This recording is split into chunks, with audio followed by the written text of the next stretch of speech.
Bonsoir, soyez les bienvenus sur Moselle TV, c'est le club de la presse. Vous le voyez, nous sommes dans un environnement un peu particulier puisque nous sommes depuis le Show Industrie, le premier du genre, organisé par France Industrie Grand Est avec le concours de l'UIMM Grand Est et de l'UIMM Lorraine, ainsi qu'un certain nombre de partenaires économiques et institutionnels, dont le département de la Moselle, l'Eurométropole de Metz, ainsi que la région Grand Est. Pour nous rejoindre et pour évoquer ce Show Industrie, eh bien, j'ai 4 invités avec moi. François Pelleret, France Bleu, bonsoir. Bonsoir Jérôme, bonsoir à vous tous. C'est le clan des radios avec Johan Masson. Bonsoir, bonsoir Johan. Jérôme Bergerot. Direct. Vous êtes dans le bain, oui, puisque ici, il n'y a que des gens qui ont à peu près votre âge. Oui, et quelques-uns le vôtre quand même un petit peu. Non, vous êtes trop gentil. En face, Vianney Huguenot, Moselle TV. Bonsoir Vianney. Bonsoir Jérôme, bonsoir à tous. Alors, Moselle TV, France Bleu, entre autres.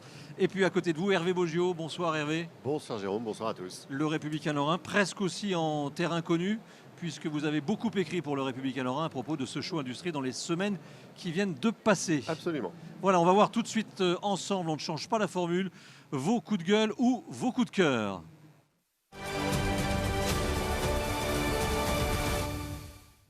On commence par vous d'ailleurs, puisque c'est une vaste opération nationale qui se décline en région. Vous êtes désarmé. Oui, absolument. Et une question Jérôme, est-ce que vous savez combien il y a d'armes non déclarées en circulation dans ce pays? Alors je pourrais vous le dire parce que je l'ai lu ce matin dans votre journal préféré, mais ça m'a paru énorme. Oui, alors la fourchette est très très large, hein. On dit entre 2 et 6 millions. Et d'ailleurs, pour la plupart de ces armes, c'est le fait de propriétaires qui en ont hérité ou qui ne sont pas très au fait de la législation. Donc à partir d'aujourd'hui jusqu'au 2 décembre, le gouvernement a mis en place une opération de dépôt volontaire des armes. Qui se fait dans des armodromes. Il y en a 14 dans la région et vous pouvez donc vous débarrasser ou au contraire venir faire les formalités de déclaration, en tout cas vous renseigner sur ces formalités de déclaration, ce qui permettra, je pense, de collecter un certain nombre d'armes qui sont aujourd'hui stockées dans des conditions de sécurité qui souvent laissent à désirer, qui malheureusement parfois sont à l'origine d'un certain nombre d'accidents, voire de drames. Donc voilà, une opération que je pense il fallait saluer. Alors il faut la saluer, mais d'après ce que j'ai lu également dans votre très très bon quotidien, certains se posent la question pour savoir si ça va être un succès, puisqu'il faut venir avec une pièce d'identité et que ça peut rebuter certains. Oui, alors effectivement, si on a quelque part la parano des fichiers, ça peut effectivement être un problème. Après, si on a juste hérité d'une arme dont on ne sait pas quoi faire, et c'est le cas manifestement de beaucoup de personnes dans cette région comme un peu partout en France, écoutez, voilà, il suffit de venir avec une pièce d'identité, un justificatif de domicile de manière à ce qu'il y ait une traçabilité de l'arme, laquelle va être destinée à la destruction. Donc de toute façon, il n'y a pas une grosse difficulté autour de ça. Autour de la table, qui connaît quelqu'un qui a une arme dans son environnement véritablement très proche? Je n'en possède pas, je ne connais personne, mais on est dans une région qui a été au cœur de 2 guerres mondiales et qui forcément, beaucoup ont aussi récupéré des armes dans la terre de ce fait-là. Donc on est peut-être une région avec un petit peu plus d'armes comme ça, qui dorment dans les foyers. Vous en avez vous? Non, moi personnellement je n'en ai pas, mais j'ai de la famille qui est dans l'armée et une belle famille qui est dans la police. Donc forcément les armes à feu, ça fait un petit peu plus partie de leur quotidien. Et j'ai aussi touché pour un reportage le monde un peu de tout ce qui est le survivalisme. Et on va dire que des gens qui ont des armes non déclarées, au cas où on ne sait jamais ça peut servir, il y en a vraiment énormément. Et c'est pas toujours pour nous rassurer. Vous me permettrez de douter que ces gens viennent avec leur pièce d'identité pour rendre leur arme. Vianney, Huguenot, aujourd'hui... Pas d'armes. Pas d'armes. En revanche, vous êtes venu avec un coup de cœur qui est typiquement dans la cible du Show Industrie aujourd'hui. Tout à fait, mais oui, bien sûr. Mon grand coup de cœur. Mais je vais vous dire, Jérôme, encore mieux qu'un coup de cœur, c'est un coup de foudre permanent. Ah, dites donc. Barbara. Vous êtes amoureux? Oui, quasiment. Barbara, on célèbre aujourd'hui les 25 ans de sa mort. Ils sortent un album, une intégrale. Il y a d'ailleurs, je crois, des inédits, il faut suivre. Alors Barbara, ça peut surprendre parce qu'on dit « Ah, c'est ringard, Barbara, pas du tout, pas du tout. C'est triste. » Oui, c'est triste, c'est vrai.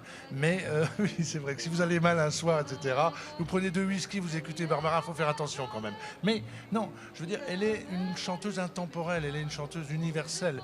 Et moi, je vais dire, c'est vrai, il y a plein de jeunes qui circulent là sur le Show Industrie. Moi, je leur dis, écoutez Barbara, écoutez Barbara. Moi, quand j'avais 20 ans, il y a bien un mec un jour qui m'a dit, c'était Cabu, qui m'a dit, il faut écouter Charles Trenet.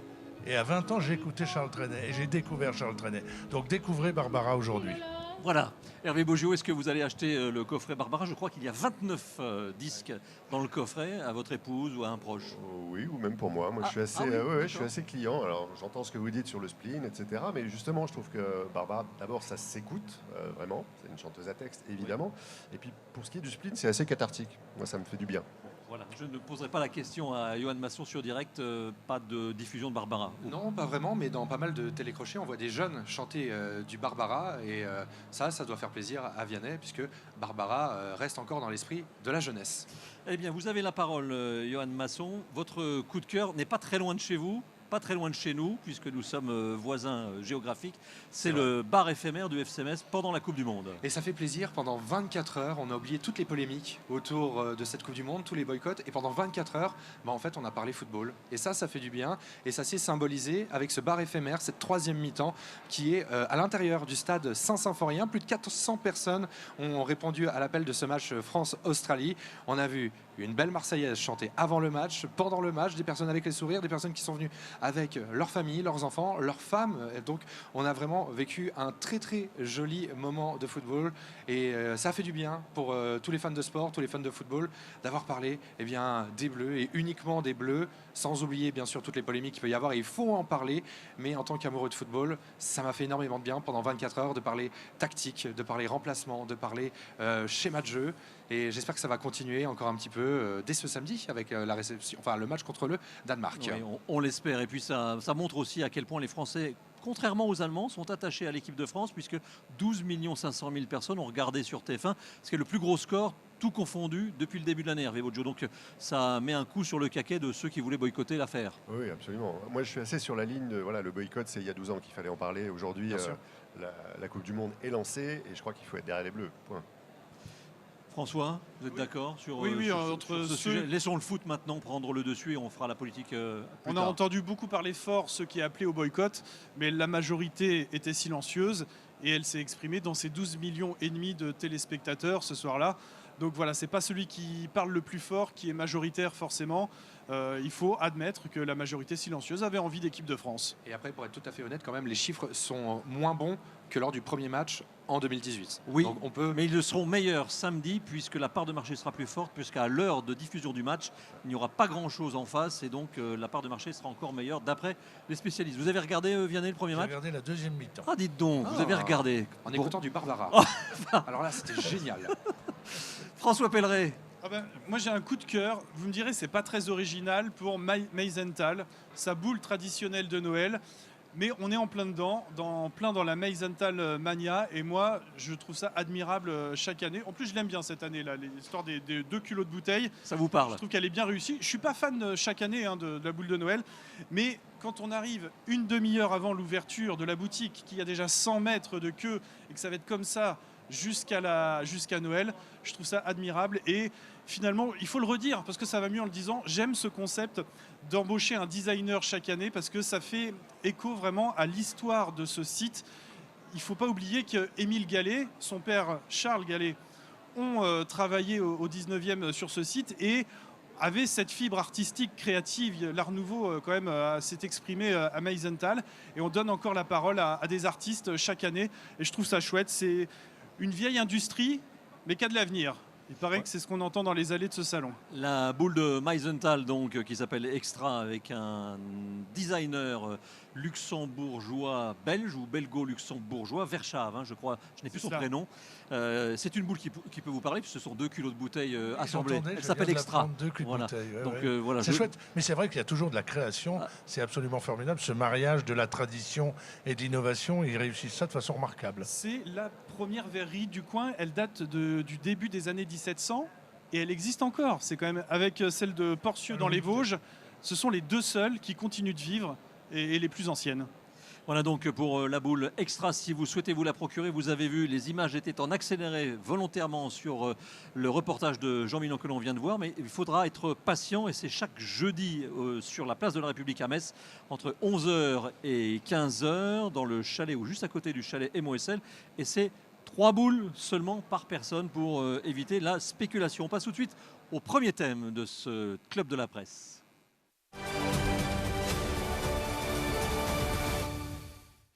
Voilà, vous le savez, je vous l'ai dit, nous sommes depuis Show Industrie ici au parc des expositions de l'Eurométropole de Metz.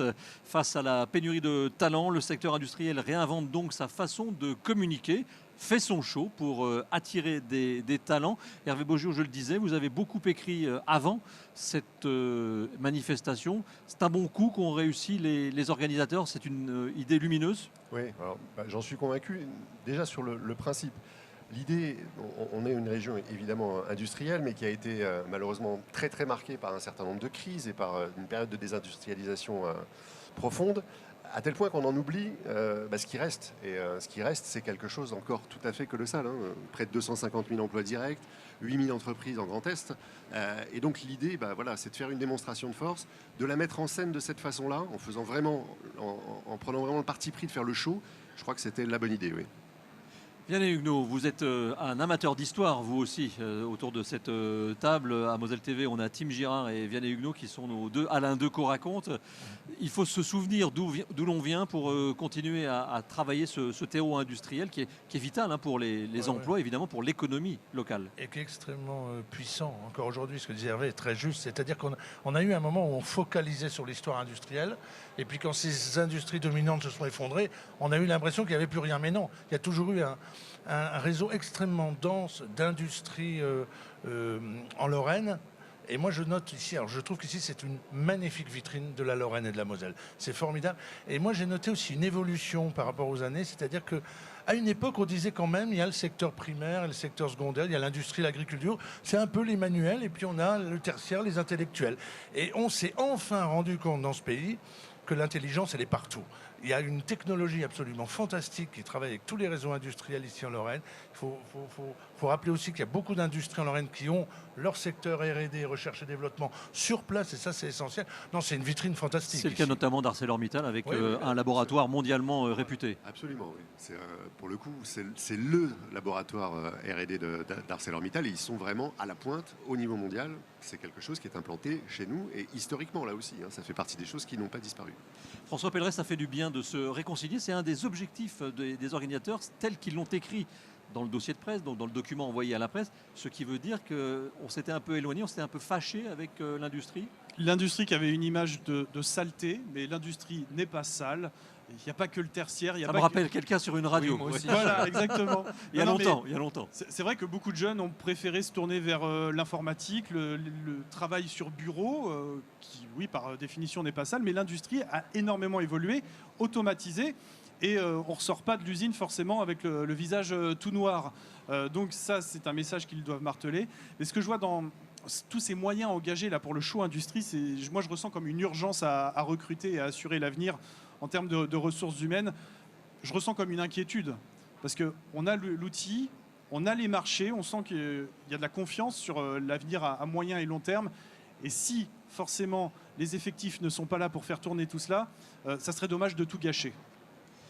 Johan Masson, le show industrie remet l'industrie au milieu centre, du village. Au milieu du village, au centre. Il faut se réindustrialiser. Mais l'industrie est aussi avec la transition écologique, elle l'a fait. Et c'est pour ça que les jeunes qui ont cette fibre-là, quand on entend leurs demandes dans les entretiens d'embauche, ça peut fonctionner. Industrie et environnement. L'écologie, c'est la principale des préoccupations de la jeunesse depuis plusieurs années. Et l'industrie a aussi pris conscience de ça. Et forcément, le Grand Est a une carte à jouer là-dessus, parce qu'on a été une région industrielle forte. On le l'est toujours. Mais surtout, il faut se positionner sur le côté écologique. C'est ce qui va attirer la jeunesse. Et surtout, on oublie souvent, c'est qu'il y a l'industrie, mais il y a la recherche autour. Et dans la région Grand Est, qu'on soit à Metz ou à Nancy, on a vraiment de très très bons chercheurs qui font vraiment du très bon boulot et c'est important de le souligner dans ce genre d'événement. Vianney Huguenot. Dans ce dispositif, il faut noter aussi tout l'aspect formation. Bien on sûr. a un réseau de formation qui est extrêmement dense. Il faut aller fouiller dans ce que fait par exemple l'Université de Lorraine, mais pas seulement. On apercevait tout à l'heure le président de l'UIMM qui forme des jeunes. Il y a un réseau de formation en Lorraine pour les jeunes qui veulent aller dans l'industrie qui est extrêmement puissant. Et c'est pas étonnant finalement. La part des salariés de l'industrie par rapport aux autres secteurs, la part est supérieure en Lorraine à ce qu'elle est en moyenne en France. Et c'est pas étonnant. Je crois qu'on est toujours à près de 20% d'emplois salariés dans l'industrie. C'est loin d'être négligeable, 20%. Hervé, Sachant qu'un emploi industriel, c'est 4 emplois induits, hein, tout confondu. Donc c'est en fait, en Grand Est, je le disais tout à l'heure, près de 250 000 emplois directs, donc près d'1 million de personnes qui, de près ou de loin, travaillent pour ou grâce à l'industrie. et puis le symbole est fort aussi. Nous ne sommes pas très loin puisque nous sommes au parc des expositions, pas très loin d'un certain nombre de laboratoires qui sont ici sur le Technopôle. On parlait tout à l'heure de recherche. Est-ce que vous êtes inquiet aussi, un peu comme François, en matière d'urgence dans le Grand Est? 25 000 postes sont ouverts. Ça veut dire que les industriels du Grand Est ont 25 000 offres d'emploi disponibles immédiatement. Oui, absolument. C'est une de leurs préoccupations principales, hein, quand on les rencontre, quand on les interroge. C'est un des premiers sujets qu'ils abordent parce qu'aujourd'hui, on est dans un niveau de pénurie tel que certaines entreprises sont empêchées de prendre des marchés parce qu'ils n'ont pas les gens à mettre en face. Et Vianney le disait à l'instant, le réseau de formation existe, mais il peine encore à recruter. C'est aussi pour ça qu'une opération comme celle-là est tout à fait pertinente et intéressante. Et le monde industriel qui est un monde où l'on peut aussi faire carrière en commençant de façon très modeste, mais avec des compétences, des formations, puisque c'est un univers avec beaucoup de structuration. On peut terminer, pourquoi pas, patron ou patron de sa business unit. Oui, on peut prétendre avoir de l'ambition. Si on considère, c'est peut-être un cliché que les jeunes aiment zapper, ils peuvent zapper tout en restant dans l'industrie, en changeant de poste, en prenant une formation, en évoluant. Ils ne seront pas figés à un poste de travail toute leur vie. Je vous propose de voir le premier dessin de l'Indingre sur ce sujet, donc l'industrie, et le message que les organisateurs de Show Industrie veulent faire passer, c'est qu'il y a beaucoup de métiers d'avenir et que l'on peut commencer. Et là, on voit un personnage à gauche qui dit « Moi qui te parle, j'ai commencé tout en bas de l'échelle ». Un jeune, voilà, l'œil un peu acide de l'Indingre, mais c'est bien à ça qu'on le reconnaît. Tout de suite, le deuxième thème, toujours en lien avec le Show Industrie.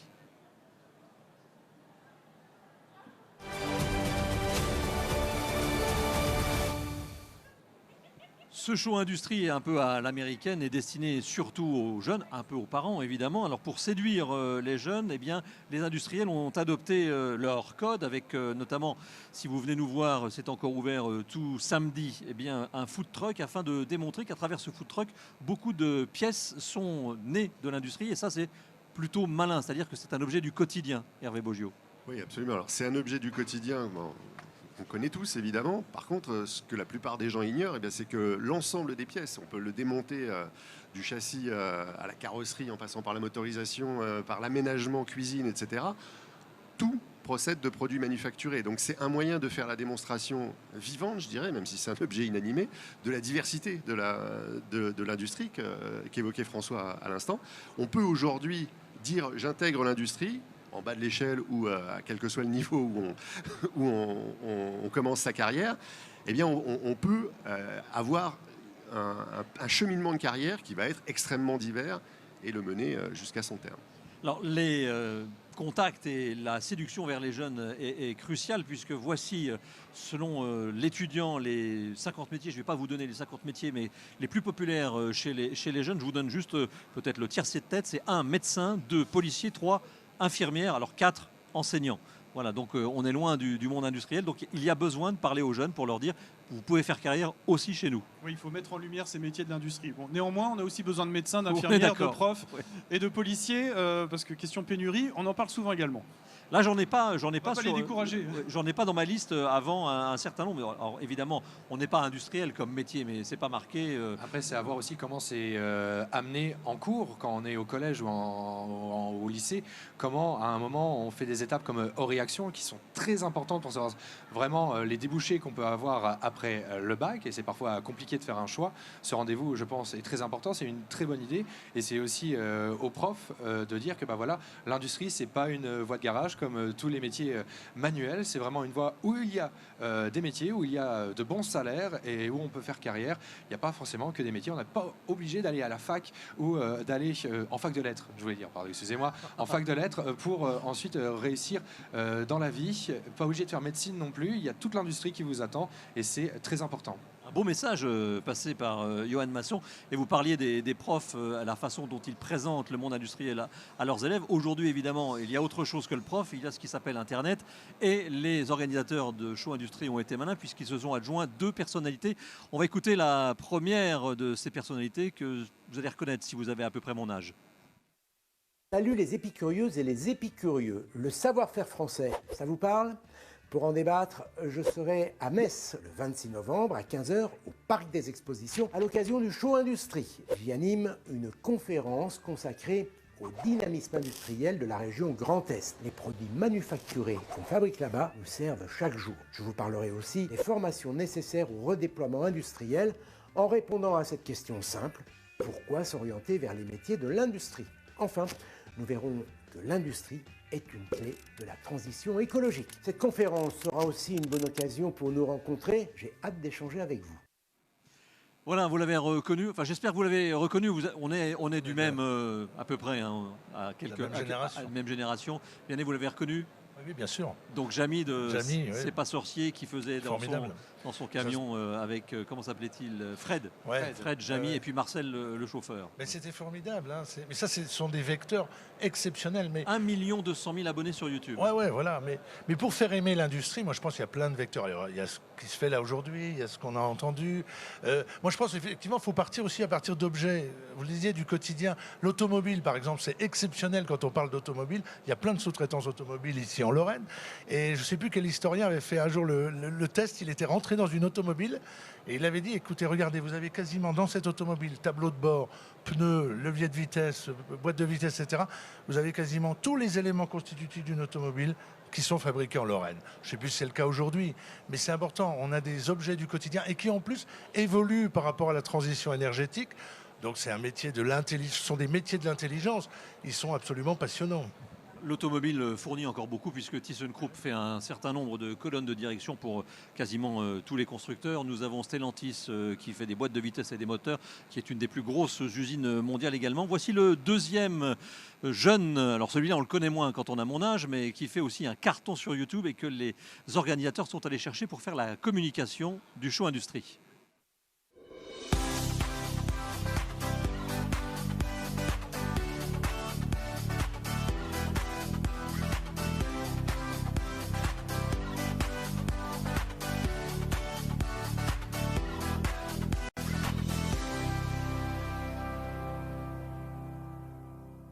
Voilà, le deuxième, c'est Ajax, que l'on connaît moins quand on a mon âge, mais que les jeunes connaissent mieux. Et Ajax, c'est 1 million d'abonnés sur YouTube. Il a posté lui aussi, un peu à la façon de Jamy, une petite vidéo. Et elle a fait plusieurs centaines de milliers de vues. Elle est devenue virale. Et ça a été la première en nombre de vues lorsqu'il l'a déposée pendant de longues heures. C'est un bon coup. Voilà, ça prouve que lui-même a mis les moyens et a eu raison de mettre les moyens. C'est un jeune ingénieur. Ces 2 intervenants ne sont pas gratuits, bien évidemment, et ils ont fait le choix de les payer. Voilà, c'est rentable. Mais c'est une façon de leur parler, de parler aux jeunes un peu différemment des salons que l'on a l'habitude de faire, même si Réaction est très bien, mais des choses un peu convenues. On sort des sentiers battus. Voilà, on parle avec les codes de la jeunesse. Mais ça me rassure que Jamy Gourmaud soit toujours bien présent, parce que moi je le regardais il y a 25 ans. Finalement, il est toujours considéré comme suffisamment jeune pour s'adresser à la jeunesse. Et en tout cas, la vidéo est parfaite au niveau de tout ce qui est code YouTube aujourd'hui.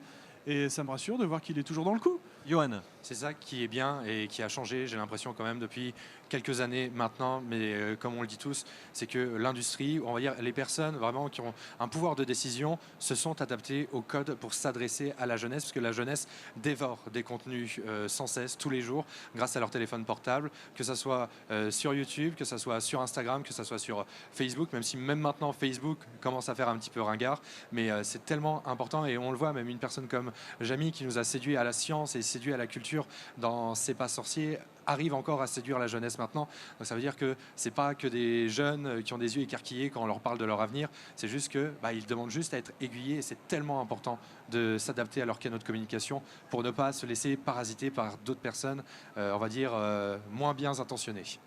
Vous parlez drôlement bien de la jeunesse. Hein. Il faut que je vous reprenne plus souvent quand on a un thème sur la jeunesse. Peut-être c'est un rapport avec l'âge. Même moi, je commence à être un petit peu ringard malheureusement sur YouTube. Mais bon, voilà, c'est encore dans mes codes. Hervé, vous vouliez rajouter quelque Oui, chose? pour revenir sur Jamy, effectivement, on le regardait il y a 25 ans, parce qu'il était très présent à la télévision, et il est quand même inoxydable. Parce que mes ados, mes enfants qui sont adolescents, ils viennent demain, et c'est pour lui. Ils feront un saut pour Henri Ajax aussi, mais ils viennent pour Jamy Gourmaud. Alors qu'il existe une version rajeunie de C'est toujours pas sorcier, avec une autre équipe d'animateurs. Bien sûr.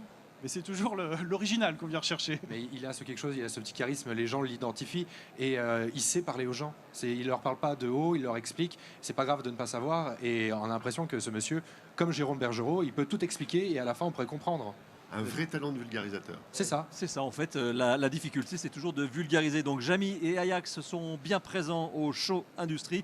Voici le deuxième dessin de l'Indingue, et ça parlera plus à mon aile droite. J'aurais préféré Michel Chevalet. T'es jamais content, lui répond sa femme. Voilà, nous, ça nous parle évidemment, puisque Michel Chevalet, comment faisait-il Michel Chevalet? Il était très bon, Michel Et Chevalet. comment faisait-il toujours? Michel Chevalet disait comment ça marche. Voilà, très bien, je vois que vous avez la référence. En tous les cas, voilà, si vous souhaitez voir l'avenir en rose dans le monde industriel, venez à Show Industrie. L'industrie a besoin de talents. On a dit plus de 25 000 postes ouverts en région Grand Est avec de belles carrières à faire. Avant de se quitter, je vous montre la citation du jour en vous demandant qui l'a faite. La seule industrie française qui ne connaisse pas le sous-emploi et la méchanceté. C'est quelqu'un de gentil? C'est un écrivain mort en 1960 que Vianney Huguenot cite régulièrement. Et c'est Albert Camus. D'accord. Albert Camus a été l'auteur de cette citation. La seule industrie française qui ne connaisse pas le sous-emploi et la méchanceté. Je la trouvais assez tendance avec les réseaux sociaux. On aime la médisance en France. On Pas du aime tout. piapiailler, critiquer. Vous croyez? On commence par Barbara et on termine par Albert Camus. Je trouve que beau. cette émission a un peu changé. En tous les cas, on est passé par un youtubeur. Mais il y a eu Jamy quand même. Ah, mais bien sûr, mais on s'adapte nous aussi. Œcuménique. voilà, tout à fait. Ce sera le mot de la fin œcuménique, mes bien chers frères, mes bien chères sœurs. Merci. Rendez-vous la semaine prochaine pour un nouveau numéro du Club de la Presse. Bonsoir.